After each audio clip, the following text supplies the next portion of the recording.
Sendiri, yang mandiri, yang iuran grad juga itu bisa dicoba langsung dengan BPJS tersebut.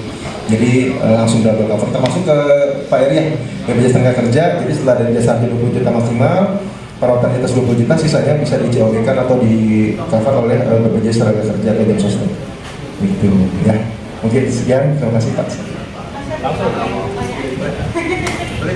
Ya, saya juga penasaran sebenarnya.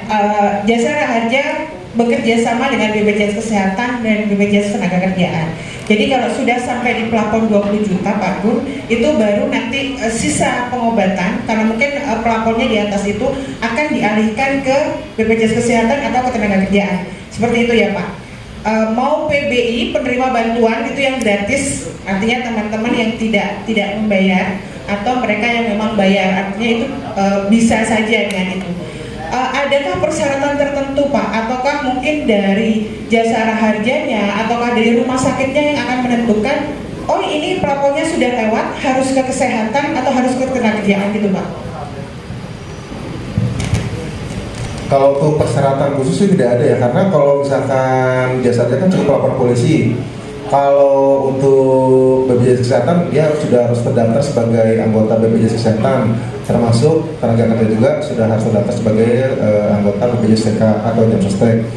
Nah, cara pengininya, jadi setiap hari dilihat tuh Pak, Ibu, Bapak Ibu, dirinci setiap jaminan biaya yang dikeluarkan oleh rumah sakit, sampai nanti pada maksimal 20 juta itu langsung konfirmasi dari pihak rumah sakit ke Jasa Harja dan ke BPJS Kesehatan atau tenaga kerja. Jadi nanti kelihatan, termasuk pada saat pendaftaran awal di rumah sakit itu dia kan BPJS Kesehatan punya sistem sendiri ya. Kalau TK juga ada ya sistem sendiri ya. Jadi itu di entry itu Pak, di entry ke sistemnya, penjaminannya melalui Jasa Harja di COP ke BPJS Kesehatan atau tenaga kerja. Jadi dia udah otomatis kalau misalkan udah biayanya di atas 20 juta, 20 jutanya Jasa Harja, sisanya langsung ke BPJS Kesehatan atau tenaga kerja, seperti itu. Cukup ya, Bang Iwan, Mas Rofi. Ya langsung. Siap. Oke, mungkin saya tambahkan lagi nih lengkapnya. Pertama saya kasih palang pintu dulu. Pak, Jasara Harja sendiri, ini pengcoverannya untuk kita semua yang bayar pajak kendaraan. Wajib pasti ada biaya asuransi Jasara Harja. Pak, Jasara Harja ini mengcover khusus kecelakaan laka lantas yang ada imbangnya. Jadi ada lawannya, tunggal nggak bisa, benar ya Pak? Kecuali angkutan umum, oke? Itu satu. Nah, kemudian BPJS Kesehatan itu menangani kasus orang sakit, ya, bukan kecelakaan, orang sakit. Hati-hati, orang sakit yang sakitnya timbul dari tubuhnya. Contoh seperti sakit kuning, malaria, misalnya. Ibu hamil mau melahirkan, ulah lelaki ya kan.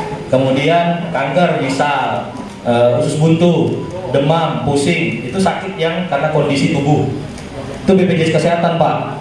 Nama programnya BPJS Kesehatan atau JKN Jaminan Kesehatan Nasional. Nama programnya JKN Jaminan Kesehatan Nasional. Penyelenggaranya BPJS Kesehatan, dulu Askes, ya. Kemudian nama kartunya KIS, Kartu Indonesia Sehat. Oke, pola pembayarannya, ini BPJS Kesehatan ya yang saya ketahui secara umum. Nah, pola pembayarannya ada iurannya didaftarkan melalui perusahaan, ada yang perseorangan. Perseorangan dibagi dua lagi, ada yang bayar sendiri, ada yang dibayar di pemerintah, PBI namanya. Ya, penerima bantuan iuran itu khusus untuk kelas 3, nggak boleh naik kelas kalau pada saat dirawat, karena kalau naik kelas hilang PBI-nya. Oke, kelas 2 kalau saya nggak salah iurannya sampai hari ini 100.000, kelas 1-nya 150.000, karena saya daftarin orang tua saya, makanya saya tahu. Oke, itu kesehatan. Kemudian ada kami BPJS Ketenagakerjaan.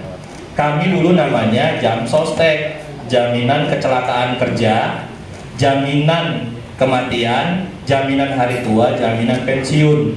Ini yang wajibnya nih, yang ngetrennya. Untuk perusahaan kami sebut namanya pekerja penerima upah atau formal. Yang bukan perusahaan namanya bukan penerima upah, informal. Teman-teman semua driver inilah informal.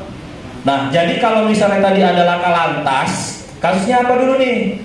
Nah, pengemudinya pengemudi apa? Kalau pengemudinya bukan angkutan umum, berarti harus ada imbang ya Pak ya, benar ya? Nah, kemudian pada saat dirawat, plafon melebihi 20 juta. Ini harusnya ke BPJS Tenagakerjaan Pak, bukan kesehatan. Oke? Karena kalau Bapak paksakan ke kesehatan, orang kecelakaan ada kemungkinan nggak cacat? Ada kan? Ada kemungkinan nggak meninggal dunia? Ada kan? Di kesehatan nggak ada program itu Pak. Oke, makanya itu ke ketenagakerjaan. Maka saya bilang lengkapi program PBI atau BPJS Kesehatannya dengan kecelakaan kerja dari BPJS Tenagakerjaan. Jadi kalau dirawat nih BPJS Tenagakerjaan, per bulannya dapat 1 juta sampai 12 bulan masa perawatan. Kalau dengan iuran 16.800 tadi. Oke. Kemudian kalau mulai bulan ke-13 dan seterusnya masih dirawat juga 500.000 setiap bulan. Pengganti penghasilan, kami sebut namanya STMB, sementara tidak mampu bekerja. Oke. Kemudian kalau terjadi cacat Pak, mulai dari 1 ruas jari sampai 1 jari bahkan 1 lengan itu kami cover. Contoh telunjuk tangan kanan 7% kali 80 bulan upah, iuran 16.800, maka 7% kali 80 juta yang diterima oleh peserta kami. Kalau terjadi cacat, hilang jari telunjuk tangan kanan, contoh tuh, contoh cacat ya. Kemudian meninggal dunia karena kecelakaan kerja, 48 kali 1 juta, berarti 48 juta. Biaya pemakaman 10 juta, santunan berkala 12 juta, total 70 juta Pak. Diserahkan ke ahli waris. Dan kemudian beasiswa untuk 2 orang anak, usia maksimal 23 tahun, catatannya masih sekolah. TK 1,5 juta per bulan, hitungannya per tahun, hitungannya 2 tahun. SD per tahun 1,5 juta sampai 6 tahun, SMP 2 juta sampai dengan 3 tahun, SMA 3 juta sampai dengan 3 tahun masa pendidikannya, kuliah sampai dengan 5 tahun atau S1 12 juta per tahun. Itu makanya kenapa harus ke BPJS Tenagakerjaan. Bapak-bapak, kalau ke kesehatan Bapak selesai sembuh, katakanlah ada orang dalam katanya bisa dirawat di kesehatan, sembuh nih, Bapak cacat, nggak ada coveran apa-apa Pak. Itu bedanya. Makanya arahannya ke ketenagakerjaan, ya, kecelakaan kerja manfaatnya. Ini saya sekalian aja nih jawab nanti. Nah, jadi kalau meninggal dunia tadi, kalau katanya cacat total tetap karena kecelakaan, Bapak nggak bisa kerja lagi. 56 juta santunannya kami bayarkan, plus santunan berkala 12, berarti 60 ya, 56 tambah 12 60 ya. Oke. 68 ya. Nah, itu berkala kita bayar. Ditambah dengan beasiswa. Pak, itu berlakunya kapan? Yang penting jaga iurannya tetap dibayar tiap bulan. Makanya saya bilang ingatkan, ketua ingatkan anggotanya. Kalau KIK nggak mungkin kontrol semua nih, masing-masing asosiasinya.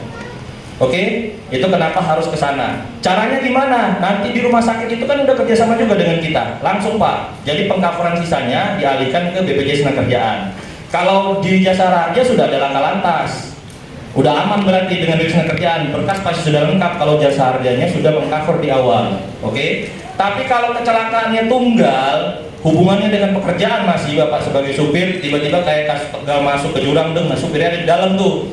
Kan tunggal tuh, masuk ke jurang, kecelakaan kerja. Oke. Nah, itu yang cover langsung BPJS Tenagakerjaan.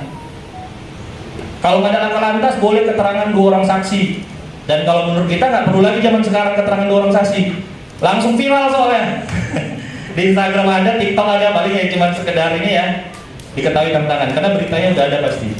Nah, jadi nggak ada laka lantas bisa dengan keterangan 2 orang saksi. Laka lantas tunggal, kepleset, mental batu kalau yang motor, nah, tiba-tiba ngantuk, nabrak pembatas jalan, nah itu tunggal semua. BPJS Tenagakerjaan cover Bapak-bapak sebagai driver selama bukan sedang liburan. Driver juga kadang-kadang liburan kan, contohnya Pak Agam misalnya liburan, Bapak Rudy liburan. Nah, itu kalau kecelakaan memang nggak kita cover. Yang berhubungan dengan pekerjaan di waktu-waktu dia memang bekerja. Dan ada luka paksa atau sentuhan dari benda lain, itu dia perawatan yang kami berikan. Oke, itu ya. Saya lebih jelasin lagi ya terkait pertanyaan awal. Kemudian pertanyaan dari Pak Guntara tadi, Cara klaimnya jika nikah lagi. Pak, kalau memang laki-lakinya pemberani, orang yang nikah lagi, laporin ke Dukcapil. Nah, laporin surat keterangan cerainya, Bapak akan berubah data kakaknya dan KTP-nya. Pak, cara klaimnya siapa? Kalau pesertanya suaminya, misalnya nikah lagi nih, meninggal dia, yang klaim ahli warisnya pertama sekali adalah jandanya, walaupun istrinya istri kedua. Tapi yang sah secara hukum di pemerintah kita yang tercatat di Dukcapil. Maka kalau memang berani nikah lagi, catatkan ke Dukcapil dulu ya. Kalau memang berani. Tapi kalau ternyata kejadiannya nggak tercatat di Dukcapil, Pak, siapa yang berhak? Selesaikan dulu lah secara kekeluargaan. Karena kami tidak mencampuri urusan pribadi. Yang jelas ahli waris adalah sama seperti Jasara Harja tadi, janda atau dudanya, kemudian anaknya. Kalau nggak ada, orang tuanya. Kalau dia status nikah ya, orang tuanya, abang adiknya, mertuanya, berhubungan dengan keluarganya. Ini untuk klaim JKM. Ya, Bang Guntara mana Bang Guntara? Aman? Udah paham? Iya. Boleh WA saya? Boleh Bang, dari KIK. Kita kan ada di grup, masukin ke grup ya Bu ya. Nah boleh, langsung tanya-tanya di sana. Kalau syaratnya keterangan meninggal dari pemerintah setempat, kelurahan misalnya. Kemudian keterangan ahli waris, KTP kakak. Kalau dibutuhkan karena kami nggak yakin, buku nikahnya. Ya, karena kakaknya yang lama ternyata namanya Susi. Nah, di kakak yang baru Susan gitu kan. Kakak adik atau gimana nih kan gitu kita tanya. Ya, jadi silakan. Karena nikah lagi itu hak Anda. Tidak diatur oleh pemerintah. Yang jelas catatkan kalau memang gentleman ya. Kemudian Pak Ridwan Sulaiman, kecelakaan kerja sampai dengan meninggal dunia. Siapa sebenarnya yang nanggung? Tadi di awal sudah saya jelaskan ya Pak. Kecelakaan kerja sampai dengan meninggal. Dirawat dia, kecelakaan ada imbang. Dirawat, ternyata pendek umurnya, nggak sampai sembuh, meninggal dunia. Lebih plafonnya 20 juta, limpahnya ke BPJS Ketenagakerjaan. Santunan meninggalnya kami keluarkan, meninggal karena kecelakaan kerja 48 kali upah. Kalau iuran kita paling kecil itu jika KJKM 16.800 per bulan. Nah, jadi manfaatnya 48 kali gaji kita bayar, santunan pemakaman 10 juta, 12 juta berkala plus beasiswanya. Kalau meninggal karena kecelakaan kerja, nggak ada tempo atau jangka waktu atau tenor kita bilang masa kepesertaannya harus berapa tahun. Kecuali meninggalnya selain kecelakaan kerja, minimal sudah mengiur 3 tahun baru dapat manfaat beasiswa. Oke? Oke. Jelas ya Bang ya?